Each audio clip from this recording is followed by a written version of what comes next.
Swayam Prabha. Digital India. Educated India.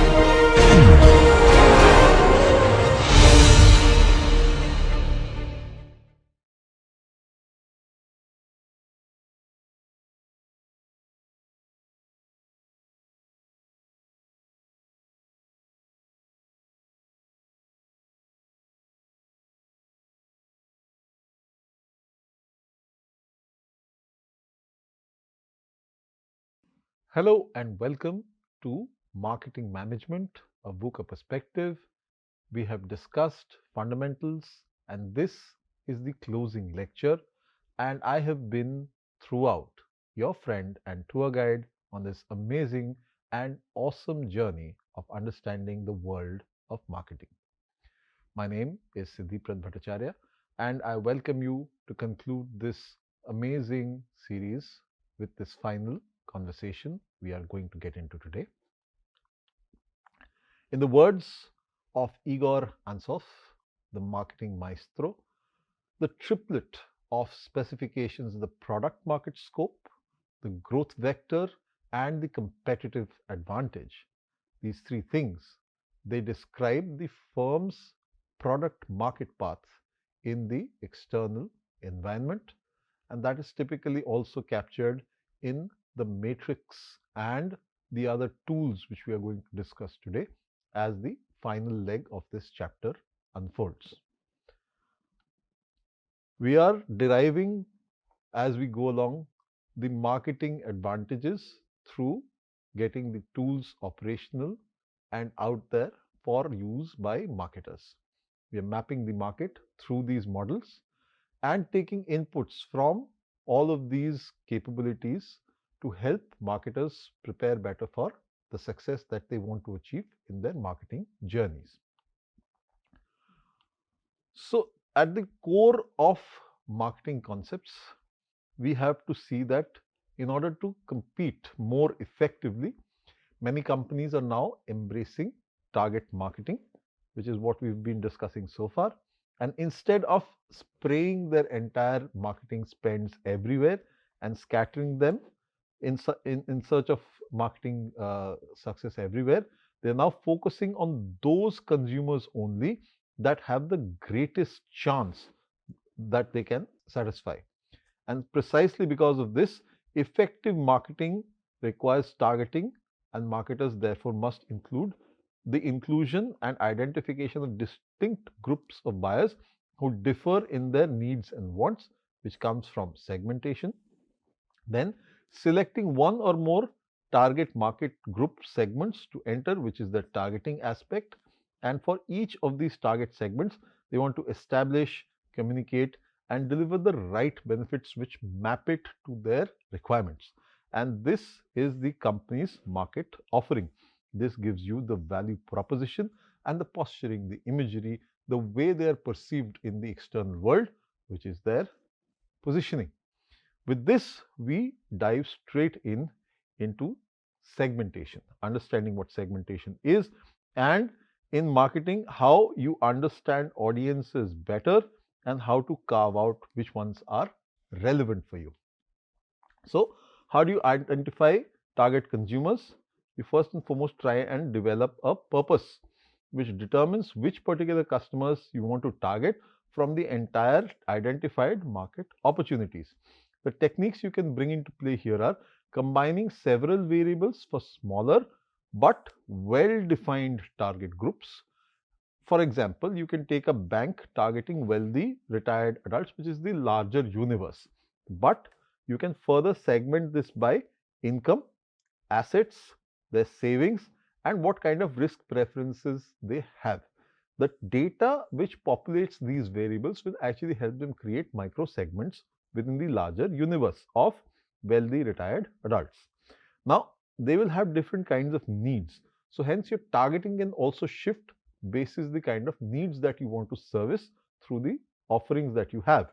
So marketers typically focus on customer needs and tailor the offering more precisely than competitors, which is where the entire aspect of differentiation comes from. And in this entire process of targeting, they target the definition and identify customers whom the company optimizes its offerings for, and they then take the strategic decision to prioritize those certain customers and ignore the others when they are designing, communicating, and delivering the particular product or service in mind. So, when you're looking at the logic of targeting, where you're mass marketing versus targeted marketing, in the case of mass marketing, your Henry Ford's Model T was a car which could be bought by anybody, and it was a single offer which was there available for the entire market. Compared to that, the benefits which you would get is large market potential, lower costs because you could get economies of scale and higher margins. The challenges were that it was increasingly difficult in reaching the mass market audience due to market fragmentation. There were some people who liked it, some people who didn't, some people wanted a different color, and Henry Ford was sure he wanted to make it only in black. So, all of these factors definitely affected the Model T from being owned by every single last person. So, hence, there is targeted marketing which came into play, which help you focus on specific market segments. Here, Estee Lauder, for example, targets different age groups and their preferences with various sub brands, for example, Clinique or MAC. And these particular audiences, obviously women in this case, use different kinds of cosmetics, which are these Clinique and MAC, to their personal preferences. Now, one-to-one marketing, again, we've covered this in the past, is for individual customers, works in the case of B2C as well. And here, custom products like personalized jeans, skis, and snowboards could be something which you identify for a specific market. And these are best suited for companies collecting detailed customer data and offering high value products. The challenge would be high costs of personalization, which may exceed the customer's willingness to pay, because the more you specialize, the higher the cost for producing one or limited few items, and hence you need to have customers willing to pay for that price, otherwise it does not make economic viability. Now, in terms of mass customization, you can provide individually tailored products on a mass scale.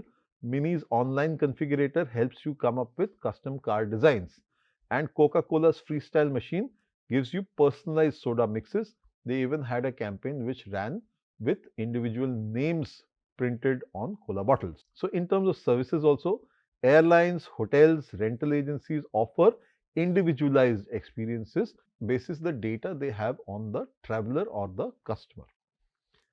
Now, when it comes to strategic and tactical targeting, strategic targeting focuses on customers who need the company to fulfill the best, whereas it involves a trade-off, and deliberately you ignore certain customers and meet the needs of others more effectively, where you can gain the maximum amount of value.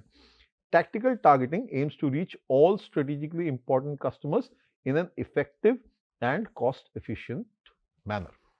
For strategic targeting purposes, there are certain key considerations which answer these questions. Can the company create superior value for target customers, and can these customers create superior value for the company, wherein they mean they stay with them for longer, they advocate that particular company, and also pay that slight price premium willingly. And the outcome is companies must therefore focus on customers where they can create the most value and choose not to serve others, because that is at the end of the day a symbiotic relationship.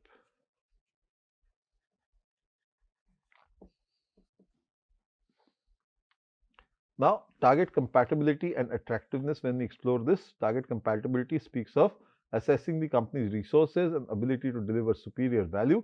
Critical resources are what you'll need in terms of infra, skilled employees, technological expertise, strong brands, and collaborator networks to see it come to life. Target attractiveness is the ability to evaluate the potential of a customer segment and create value for the company. Companies can assess market size, purchasing power, and the potential for long-term relationships as factors when it comes to deriving the attractiveness of the target. And we've spoken about core competencies and strategic success. core competencies are ones which are competitive advantages and significantly add to contributions towards customer value, and the characteristics could be across market applications, and they're definitely difficult to imitate, creating entry barriers, which we saw from the Porter's 5 forces model. Here, outsourcing, like we spoke of, has product design or marketing functions which can be kept as core, and you outsource the non-critical functions elsewhere. Now, when it comes to figuring out which particular target segments you want to close in on, you want to actually have the target attractiveness as the first important measure for this, in terms of various values that that particular market segment can create for the company. So, it's a return from the customer side to the manufacturer. Here, value types could be monetary value, which means revenues and costs of serving customers, or strategic value, which is non-monetary benefits like social benefits, scale of operations, information which they provide, etc. In terms of monetary value, you can look at revenues. So, the money received from customers for the right to use or own the offering, and influencing factors could be market size, customer buying power, brand loyalty, price sensitivity, the kind of competition they are facing, and which particular economic context are they operating within. Whereas the costs of servicing could be tailoring the offering to a specific consumer requirement, thereby jacking up the price, delivering it and enhancing the customer experience, again jacking up the price, acquiring and retaining customers, which would in the long run pay off, and post-purchase support and loyalty programs, which are a good way to ensure that you extract the maximum out of the LTV of the customer, the lifetime value. Now, in terms of strategic value, there could also be social value, where the influence of certain customers on others, like creating word of mouth, is something which is critically important. Here you can get opinion leaders, trendsetters, mavens, in short, influencers. And these customers can help spread the brand message and encourage others to also buy and buy into that particular brand of choice. Then there is scale value, where benefits from the company's scale of operations. For example, low margin customers could contribute to large scale user networks. Typically works when telcos consider it, because the postpaid customers have the highest ARPU, average revenue per user. But the volumes of the prepaid customers, even with low ARPU, figures in for a certain amount of revenue coming inside the organization. Again, the kind of information that they are willing to part also contributes towards the value generated. So, the worth of data which customers provide helps in refining offerings and target other key segments, because there are quite a few insights that are being picked up from these customers they engage with. For example, if there are certain early adopters of a certain product or service, they give valuable feedback for product enhancement and versioning, which can help the organization get better benefits out of the next variant they come up with. Then, what are the challenges of strategic value? It is hard to quantify, because numbers when it comes to revenue are simple and very easily calculable, but these are more very diffuse metrics. So, hence it is difficult to measure the influence of customers or their ability to create strategic value. For example, influence can't always be directly assessed. So, for example, social media followers is just a number, but how many of them are active, how many are active during a particular conversation when the brand is involved, all of these factors come into play.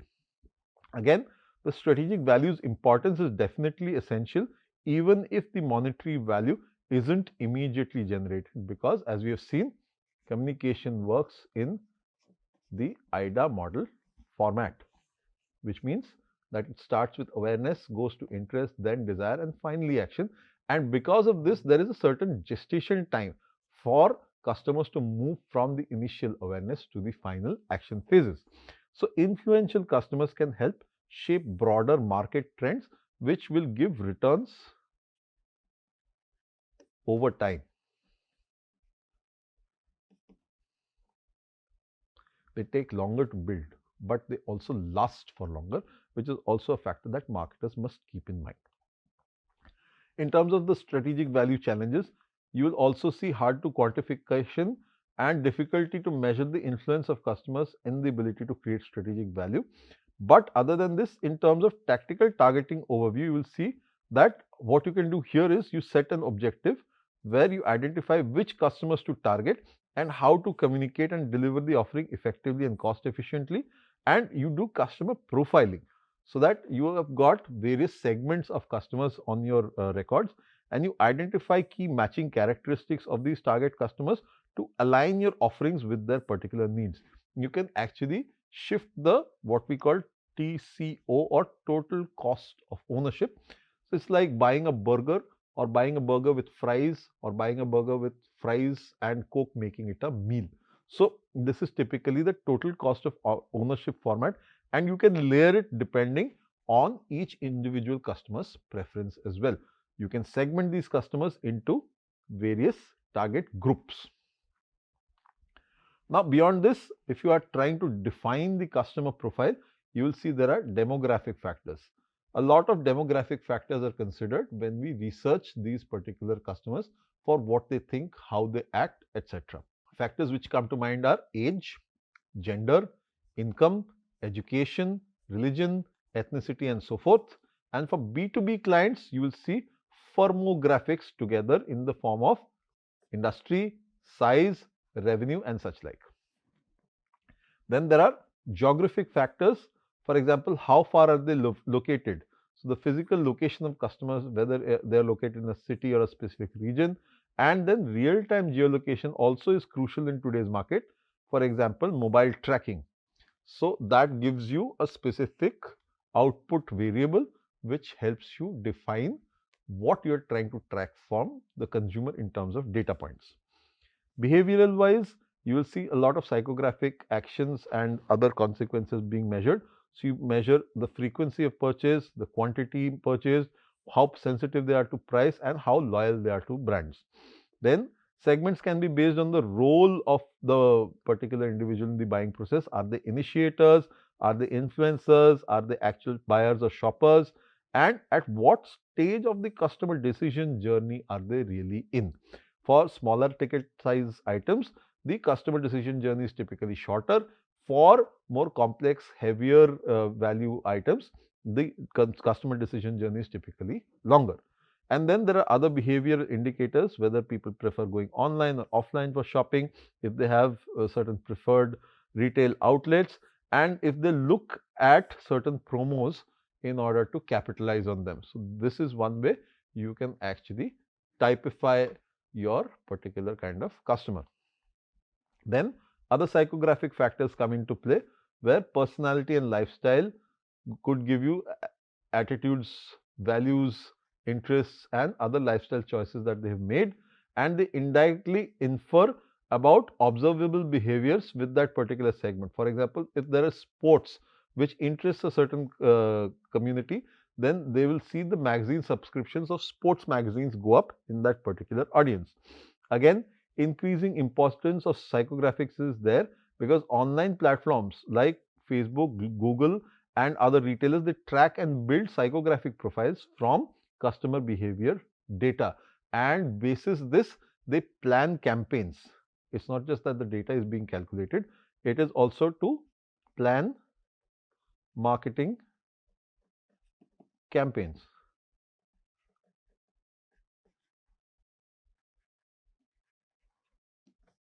Addressing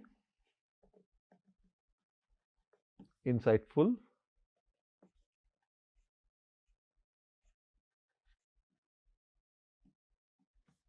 needs which tap into those moments of that customer's life and are able to have a better chance to sell to them. You use customer profile data and you get actionable insights using demographic, geographic, behavioral, and psychographic clustering, and you create detailed customer profiles. The data integration enhances your targeting accuracy for better communication and the delivery of the offering. When you're defining the customer profile, your demographic factors come up top, followed by geographic, followed by factors like purchase frequency, loyalty, decision making role, and personality, values, interests, and lifestyle. and psychographics and geolocation also come in, whether they're buying online or at physical locations, and if they're using social media platforms and e-commerce to gather rich data for better targeting. Now, with all of these in place, you actually look at certain other segmentation basics, where we see market segmentation divides consumers into groups with similar needs or profiles. This is a nice way to cluster people so that communication can be streamlined for their consumption. And with these factors which we have noticed, we can see how these particular groups can be addressed. Companies target multiple smaller customer segments, leading to more diverse product offerings. Here, you have selective specialization, which targets a subset of segments and each offering potential profitability. Then there is product specialization, where you sell a specific product to different market segments. Then you've got market specialization, where you offer a variety of products to one particular customer group only, and you align your offerings with the segment needs. So you avoid offering products based solely on production capability. You tailor your offerings to each segment and meet their specific needs and avoid customer confusion, because you want to sell them products that they are likelier to buy. In terms of demographic segmentation, you look at a variety of factors including age, family life cycle, gender, income, and education. Within age and generations, you look at different products which are target for specific generations, whether they are millennials, baby boomers. Nowadays, you've got Gen Z, Gen Alpha, etc. So all of these can be targeted as one particular cluster, because they tend to exhibit certain ways of operating within that particular segment. The life cycle and gender also derives what particular products can be tailored for their lifestyles or life stages or genders.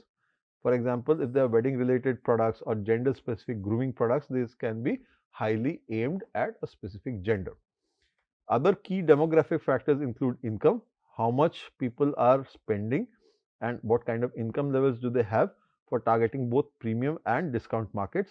Then race and culture, recognizing various cultural differences also helps brands target multicultural markets. For example, McDonald's target ethnic minorities in the US with communication that is aimed specifically at their cultural requirements. You also have multicultural marketing, where different ethnic and cultural segments require targeted marketing strategies. Marketing campaigns can target specific groups and also influence broader markets. Ford, for example, targeted ads for the African American market specifically, and they gained favor with them. So, in terms of geographic segmentation, you can look at dividing markets by geographic units like nations, states, regions, cities, neighborhoods, and such like, depending on how hyperlocal you want to go and what kind of purpose you want to derive out of it. So, you can tailor your marketing efforts to meet local customer preferences. Key insights you can derive and use for this are local consumption patterns. For example, the state of Utah leads in Jello consumption. So, Jello will definitely want to tap into this market continuously and maintain their lead. Regional marketing down to zip codes is now becoming increasingly common, and online platforms like Yelp leverage geographic insights for localized opportunities. Now, advanced geographic techniques are also available. For example, geo-clustering, where you're combining geographic and demographic data for detailed segmentation. You've got a prism perimeter, which is done by Claritas and defines 68 distinct consumer segments by demographics and behaviors. It considers variables like income, education, urbanization, family structure, etc. when doing the specific targeting. In terms of applications, they identify typical neighborhoods which are valuable customer neighborhoods, and they market certain high-end goods there. Again, optimizing the promotional channels for targeted clusters. You leverage customer cloning so that you can have look-alikes. Whoever has worked with Facebook as a targeting methodology, you would have come across this term lookalikes. You create a particular audience and then you ask the platform itself to look at people it can match to that particular audience in the form of lookalikes and predict new market opportunities, which is stuff which will exhibit similar behavior, but you may not know of these. So which is why the AI from the platform takes over here. Again, behavioral segmentation wise, you will see that you're grouping customers by actions, usage patterns, and behavior. Here, there will be specifically non-users, potential users, first-time users, regular users, and then X users as well. And you will also have the usage rate, light, medium, and heavy, and then buyer readiness stage, which is the IDA model-based stage which we've discussed, and then you've got the loyalty status, whether they are hardcore, split loyal, shifting loyalty, or switchers. And then what particular occasions can you actually target to trigger the purchase by specific events or contexts. Then in terms of other behavioral segmentation which we can look at, what the user status is currently, whether they are currently part of the target potential user. For example, baby products will be best targeted for mothers to be. Similarly, address reasons for non-use, for example, lack of knowledge or entrenched beliefs will actually help you sieve through the audience and discard those who are less likely to convert. Again, in terms of usage rate, you will see heavy users dominate consumption but may resist the loyalty, whereas light users might respond better to innovative marketing. And whatever occasions you know of, if you're tailoring your products or services to fit varying usage context, for example, air travel for business versus air travel for leisure, the context will define the kind of adoption from your expected audiences. Psychographically speaking, you can segment people by categorizing psychographic traits, lifestyle, and values. Here, you can see there are values, attitudes, and lifestyles, which is VALS as an example framework. It helps classify consumers into 8 groups based on ideals, achievements, or self-expression, and incorporates personality traits like innovativeness, impulsiveness, and leadership. Then you've got consumer resources and motivation, where you're looking at the kind of ideals they keep, and they are typically more knowledge driven consumers. In terms of achievement, you will see who are the ones who are driven by their own success and therefore are want to buy. Self expression showcases the kind of adventure seeking and risk seeking individuals who will buy it because it is linked to that particular need for speed or need for adventure or wanderlust, if you will. And then there are criticisms which you can also levy at this. For example, you'll see that they are detached from direct consumer behavior, though valuable for deeper understanding. For example, if you got emerging segments like the LGBTQ plus market, it already represents 7% of the American population with $917 billion worth of buying power, but they are typically not fully addressed. So there is a certain amount of myopia as well. So there are certain companies like American Airlines, Nike, and Target which actively support and target this community, and they're the ones who've got the first mover advantage when it comes to tapping into this audience. Not many are trying the same. Now, when it comes to combining segmentation strategies, you've got geographic plus demographic plus behavioral plus psychographic, which together form holistic insights which are helpful for marketers to act upon. And when it applies to marketing strategy, you can actually see that the customizing of offers to align with the local behavioral and lifestyle data will actually reap a lot of benefits for you. And you can always use advanced tools like Prism or VALS, which we've discussed, and you can use this for predictive analytics. What you'll find as an impact is you'll get better precision in targeting your leads and get better ROI and continue to get better brand loyalty also from the entire exercise. Now, here we come to the final segment of what we have on hand today. These are the cornerstones of the entire marketing world and how we understand the various aspects of marketing as in terms of models and what we can do to actually make full use of the offerings in terms of the models that are offered and the information frameworks which we can use to look at how we can structure the arguments, who are these people we are going to reach out to, what are the affecting factors, and this is like the fundamental building blocks of that particular scenario. So in terms of the very famous 4 P's of marketing, these have obviously shifted, they've changed to 5 C's, 7 C's and variety of other denominations and other nomenclature as well. But this is the core of the entire offering and must be fundamentally understood first and foremost. This was obviously promoted by Philip Kotler, and this is the foundation for any marketing strategy. This has stood the test of time for decades now, and it focuses on the fundamental key aspects that drive consumer decisions.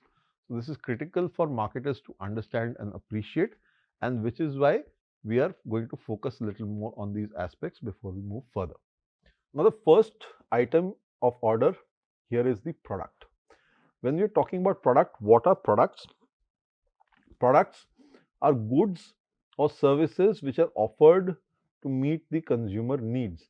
Now, this can be a physical, tangible product. It could be a service. It could be something intangible as well,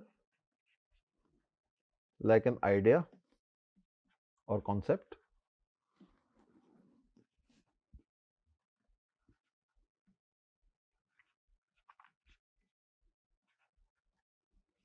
So it could be a variety of things within that particular structure. Importantly, these should be able to get described. And when you describe a particular product, it will have certain product designs, it will have certain features, it will have an expected kind of quality. It will, in most cases, it will have branding as well, so that you can identify it from whatever close competition you're going to see, and the amount of packaging which is around it. Even for ideas and concepts, if there is a build up to it, if there is a certain narrative which is built around a particular idea or concept, that automatically acts as packaging for even the idea or conceptual product. So therefore, it will also have, once sold, an after sales service component. It is important to understand that all of these factors are very, very necessary to understand products, because at the end of the day, you are going to have to convince whosoever your target audience is on reasons to buy that particular product.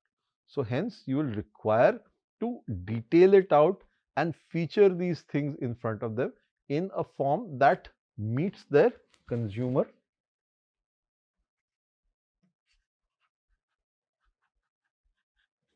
needs, wants, or desires. This is something we have covered extensively in the initial parts of the entire course. So you may refer to these. See, consumer needs, wants, or desires have to be answered by the solution. In this case, the solution is the product. So how well is it designed?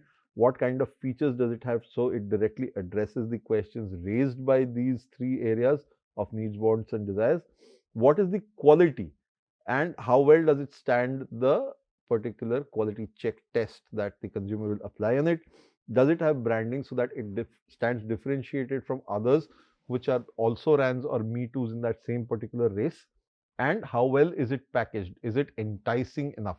And how well is it supported finally through after sales service? So these lead to a key question: is what problem? Because at the end of the day, the needs, wants, and desires are all the problems that the consumer is bothering or worrying about. So therefore, what problem is it that the product does solve, and how does it stand out from its competitors? So hence, both the branding aspect is equally important as is the product design and the features aspect. Quality is also something which is nowadays par for the course or a given. So hence, you will want to stick to that as well. Packaging finally also comes in as a big factor that gives you richness of quality, because at the end of the day, when you tear open a packet of chocolate, you will be able to understand which particular kind of chocolate you are actually having. So that defines the expected aftertaste from that particular kind of chocolate. So the next part to this is price. Now, why all of these factors are important? Because they drive perception. What is the perception about? The perception is always about value. If there is a certain value that is being claimed by the seller, the buyer, in this case the customer or consumer, needs to pay to avail of that particular product or service. So in their own minds, in the way they calculate it, they will have to make that particular consideration whether they want to pay for the product or not. And therefore you have to make it worth their while, so that they feel that yes, the appropriate value has been derived for them. So they will get discounts, they will also get better payment terms if that is what is required for certain specific skeptical users, and a certain amount of psychological pricing, which also defines what they can expect in terms of the quality aspects, for instance. Because if it is a cheap product, then the pricing will be low, and there are certain quality conscious individuals who will never compromise on the quality. So they will pay higher dollar for a product which they feel will actually satisfy their quality aspirations. So the key question here to ask is, how can we balance customer value, which is what they feel they should be getting, with business profitability, because you have to ensure that you keep a healthy margin, and that margin will actually allow you to have more profits from the good cost of goods sold to the price point at which you are pegging it at. Then the third part to this is the place. So where and how is the product distributed to customers or consumers? This may include channels, which are the retail stores, online platforms, or even direct sales. How does the product finally reach the hands of the intended target audience customer? So this is typically something which the brand or organization must factor in. Here the key question will be, how can you ensure convenience and availability for that particular target audience, so that whenever they desire, they should be able to lay their hands on the product. Then the final part is promotion. So P1 is product, P2 is price, P3 is place, final P is promotion. Promotion is about the communication strategies. This is marketing communication to inform and persuade consumers to buy. How does that happen? It includes advertising, it has public relations, there are sales promotions, and there is digital marketing, each of which prod the consumer to go ahead and indulge and buy in that particular product. So the key question here is to ask, how do we effectively communicate the product's value to the target market? So here we are defining what is the problem being solved by the product. Here we are defining how do you balance customer value with business profitability. Here you are ensuring that there is ample convenience and availability for that particular audience to avail of the product. And finally, here you are trying to get the news of all of these things out, so that the consumer recognizes that there is a certain product or service coming their way at a certain value, which is irresistible, and hence they should open up their wallets. So that broadly is the direction in which you take the help of the 4 P's of marketing to push a certain marketing agenda to its final conclusion. Now, in terms of strategic insights, let's look by examples of how each particular aspect plays out in the destinies of various organizations. Let's look at product strategy first. Now, here the example we have is Apple.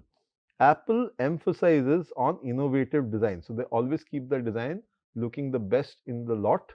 They have high quality features, and they don't genuinely always try to focus on the features. The feature is talked about, but they talk less about the feature specifications, and they talk more about the output achievable.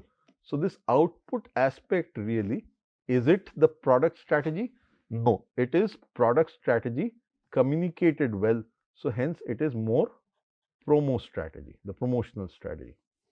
And Whilst doing so, they ensure there is seamless integration across their devices.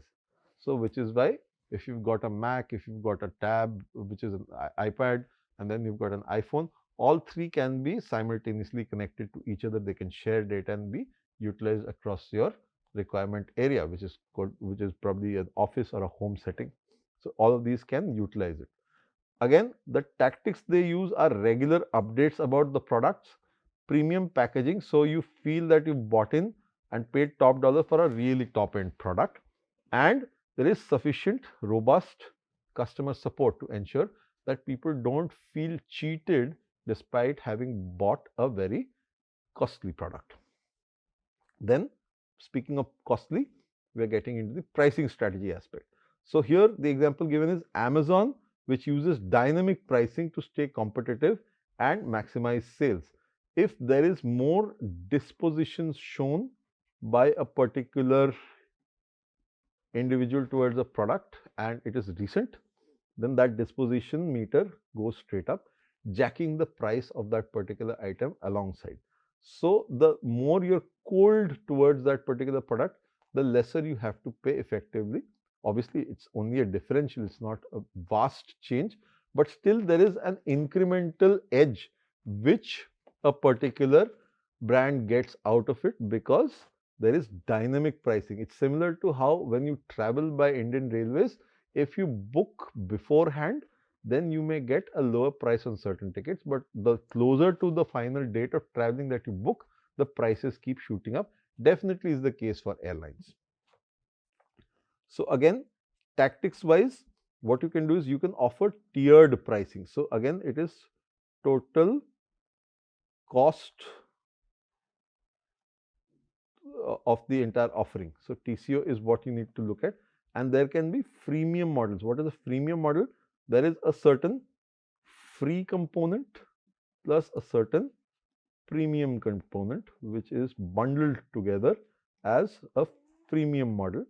The intent here is to give the free part out first to ensure there is habit building, habit and dependency.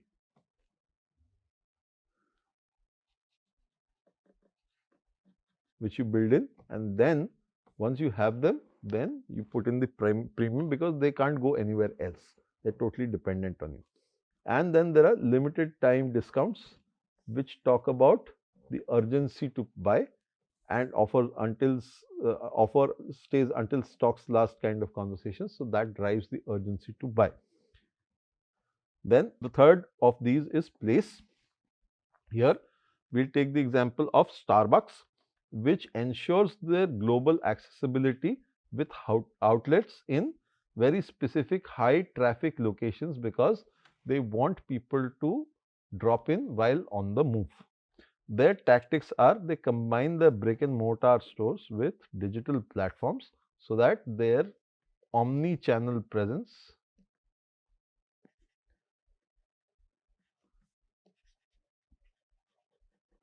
works in the favor of the brand, and they work through all these channels for delivery and even mobile orders. It helps them because Starbucks establishes itself as a brand and runs the entire conversation through the narrative of the brand. So, what is helpful and effective for Starbucks here is that because they have brick and mortar stores, you can sit in and enjoy that same quality which you can get through a mobile or internet based ordered coffee again from Starbucks. So, the experience is similar, and even if you're having it separately and not in the store and have ordered it online, the experience reminds you of the larger experience of having sat inside a Starbucks store and having sipped coffee. Finally, there is promotional strategy. For example, Coca-Cola uses emotional advertising campaigns which foster brand loyalty. Now, Coca-Cola has a very non-differentiable product. In fact, when you look at blind taste tests, their competitor Pepsi claims that in a blind taste test, people, when blindfolded and asked to randomly sip two kinds of cola, will prefer Pepsi because of its sweetness over a Coke. Now, this once the blindfold is removed, is instantly switched back because people prefer Coke as a brand over and above Pepsi. So with these conversations and with this kind of tonality, Coca-Cola maintains that emotional advertising keeps people finding more reasons for them to consume Coke, and Coke does this kind of advertising especially around festival seasons. So in India it is during Diwali in international spaces, and also in India it is during Christmas, and they also use certain aspects of the entire conversation to showcase how they emotionally connect.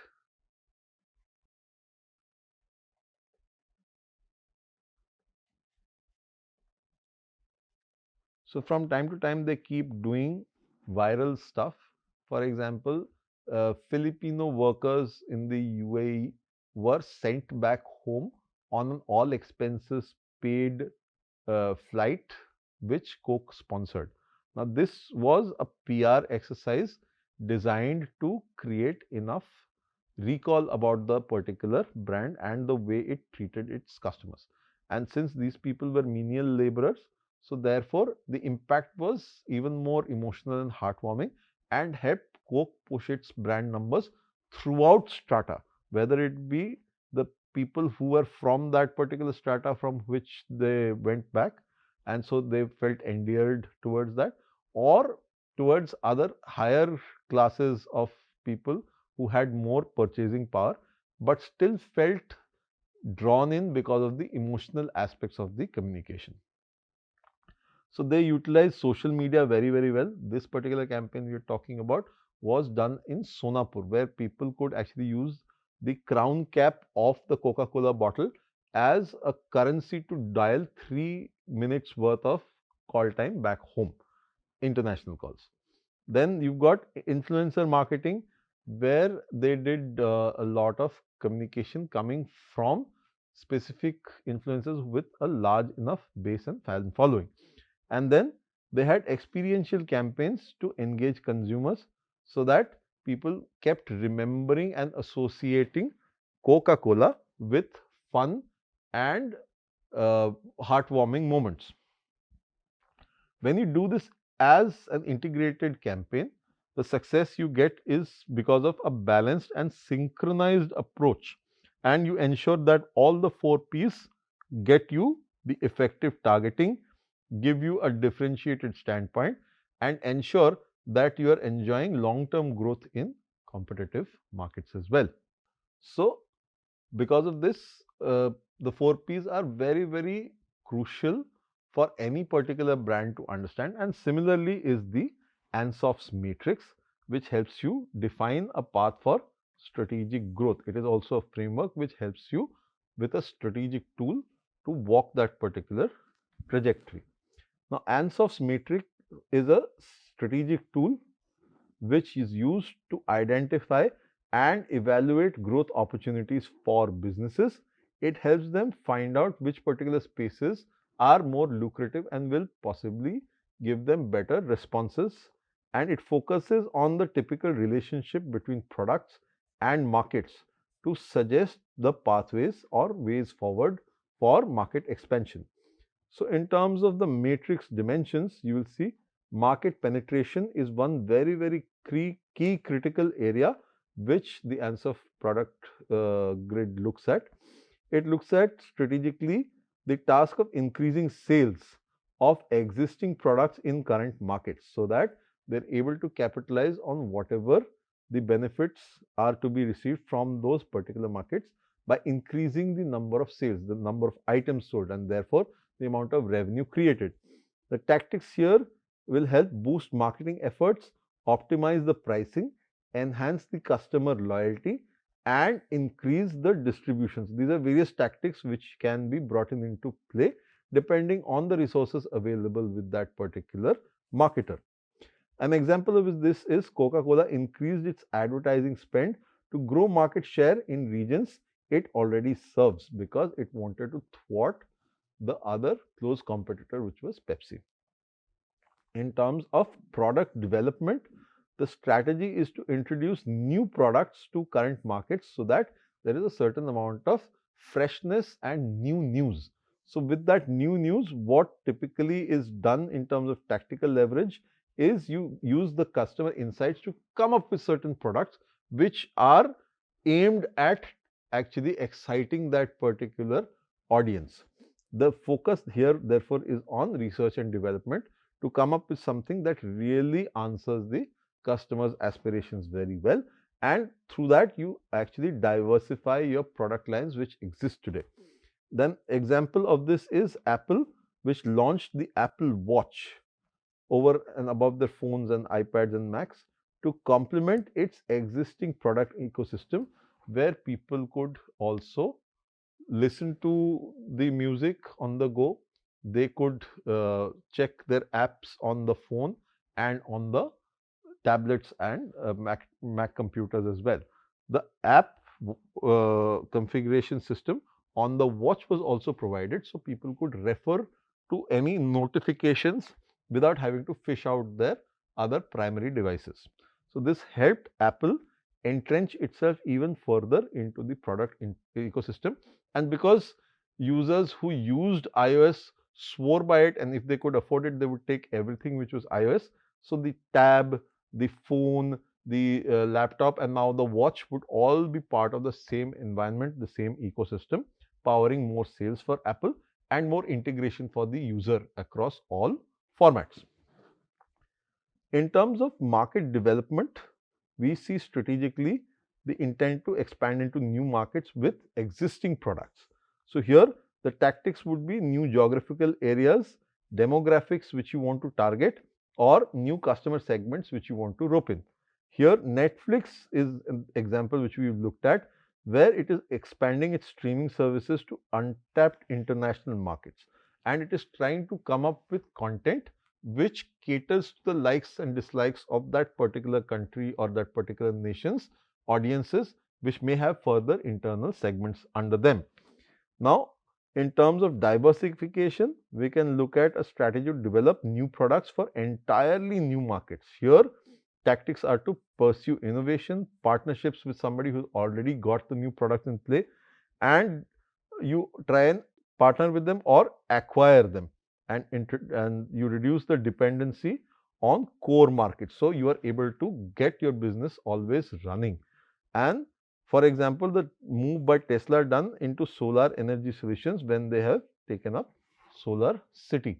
So this is one way brands diversify, acquire, get more organizations under their belt. The same was exhibited by Meta when they gobbled up WhatsApp or Instagram for that matter. So they have added the capabilities of these other platforms under the larger wing and series of offerings that now forms Meta, with Facebook being the oldest and primary of these. Now, with this Ansof's matrix, and we understand the strategic growth framework which he has provided, it gives you certain insights for making a decision. So you will, through Ansof's market, be able to figure out which are low risk markets, because here the market penetration will be low and the product development will also be low similarly, and therefore you have got safer strategies as they build on the existing strengths that you have, and you can quickly capitalize these in these markets. There are certain high risk markets where diversification involves uncharted territories which are not your forte so far, and there is obviously the chance of yielding substantial rewards, because if you executed your activity perfectly, then you might be able to get higher gains, but there is definitely a higher risk as well. Now, in terms of this, the Ansoff 2 into 2 market matrix grid has products which are existing and new, vis-a-vis on the y-axis you have got products which are again markets which are existing or new. So if you've got this is the matrix. On the y-axis you've got markets, and on the x-axis you've got products. So if you divide it in this format, here it will be existing, and on the far end it will be new. Same here, new. So if you've got existing markets, existing products, these will typically be your low risk, because you can't experiment much, but low gain as well.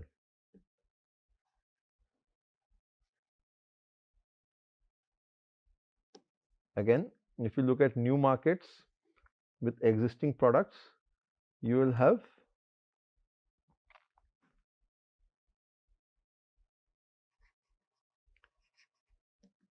high risk and low gain. If you look at new markets and new products, it is high risk and high gain. Again, with new products and existing markets, you will have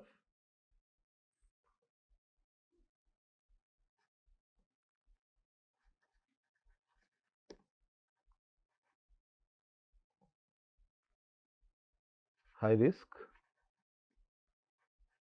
and the possibility, because your products are new, it can be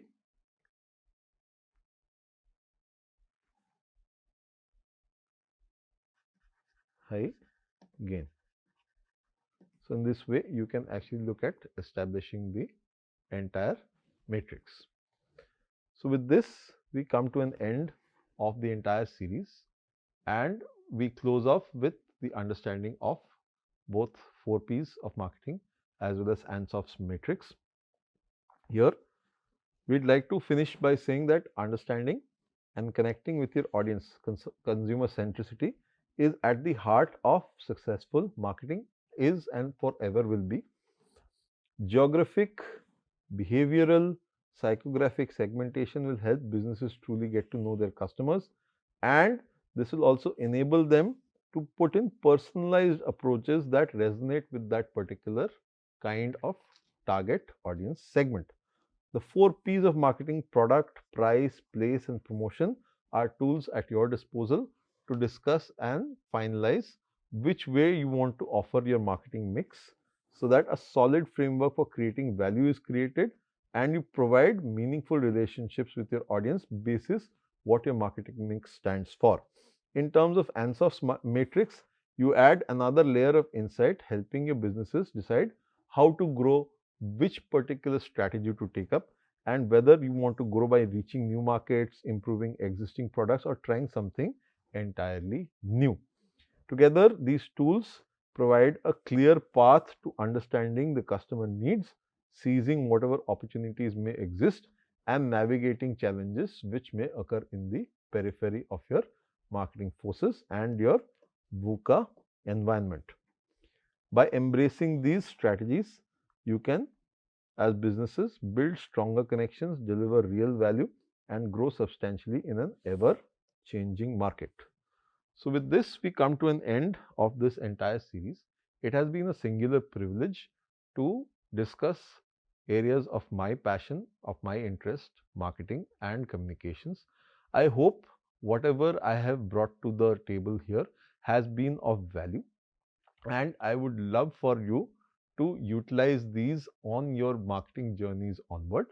And in case you feel that there is anything more you wish to add to these things, have discussions with your peers, or you can contact whosoever you feel is the right authority in this case, and look up on all these models which have been discussed, because they have been barely touched upon. You have to expand and understand and bring them into practice as well, because once you start practicing, it will improve your craft and it will improve your understanding, your situational awareness of business as such, and marketing as a specific function within it. So, with that, I thank you all for the last time in this series for being such a wonderful audience. Thank you very much.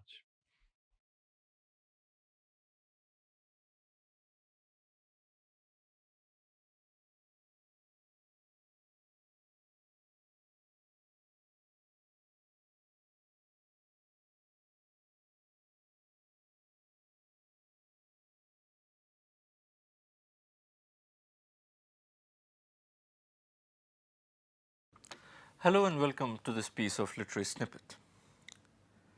We usually know William Shakespeare as the most revered figure in the history of English literature. But we often tend to forget that he has also been one of the most hated figures in literature.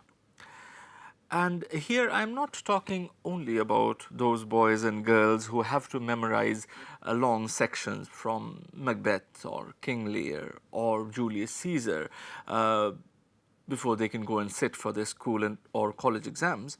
But I'm also talking about people who are themselves quite famous authors. Tolstoy, for instance, considered the writings of Shakespeare to be, and I quote, crude, immoral, vulgar, and senseless. George Bernard Shaw absolutely loathed Shakespeare, as he did Homer. But perhaps no other criticism about Shakespeare is more damaging than the one which says that Shakespeare is a marvelous storyteller, provided someone has told him the story earlier.